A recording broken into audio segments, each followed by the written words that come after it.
Jamaat Islami Bangladesh BNP সম্পর্কে যে সমস্ত অপবাদ করেন, আমি তাদেরকে প্রশ্ন রাখতে চাই। শেখ মুজিবুর রহমান সাহেব যখন বাকশাল গঠনের মাধ্যমে সমস্ত দলগুলিকে নিষিদ্ধ করেছিল, জামাতকে নিষিদ্ধ করেছিল, আপনাদের কি সেই কথা মনে আছে? সেদিন কে আপনাদেরকে রাজনীতি করার অবস্থা ফিরিয়ে দিয়েছিল? প্রেসিডেন্ট জিয়াউর রহমান সাহেব জামাত ইসলামকে রাজনীতি করার অধিকার দিয়েছেন।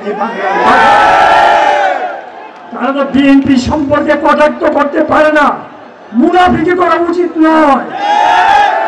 বাইরে আমার শুধু তাই নয়, 1996 সালে নির্বাচনের সময় ওনারা যে অবস্থার সৃষ্টি করেছিল, ওনাদের অবস্থা সৃষ্টির কারণে আওয়ামী লীগ ক্ষমতায় এসেছিল, এই কথাকে স্বীকার করতে হবে।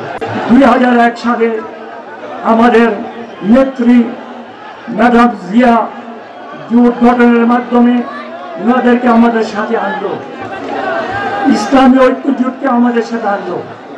ওনাদেরকে আমাদের সাথে এনে ওনাদেরকে কতটা সিট পেয়েছিল জানেন আপনারা? মনে আছে? 18টা সিট পেয়েছিল সেটা।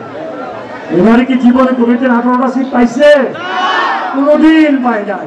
ম্যাডাম জিয়া ওনাদেরকে 18টা সিটের ব্যবস্থা করে দিয়েছেন সংসদে 2001 সালে। ভাইয়ের আমার, ওনারা এত কৃতজ্ঞ হবেন এটা তো ভাবতেও পারি না। শুধু তাই নয়, ম্যাডাম জিয়া ওনাদের দুইজনকে মন্ত্রীর পদমর্যাদায় মন্ত্রণালয়ের দায়িত্ব দিয়েছিলেন।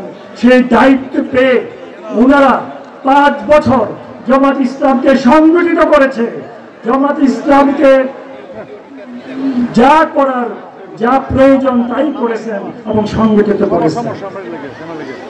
যাদের দয়ায় মায়ায় মেহেরবানিতে আল্লাহর রহমতে আপনারা দলকে সংগঠিত করেছেন, এই দেশে রাজনীতি করার অবস্থা ফিরে পেয়েছেন, তাদের সম্পর্কে এমন কথা বলা আপনাদের উচিত নয়।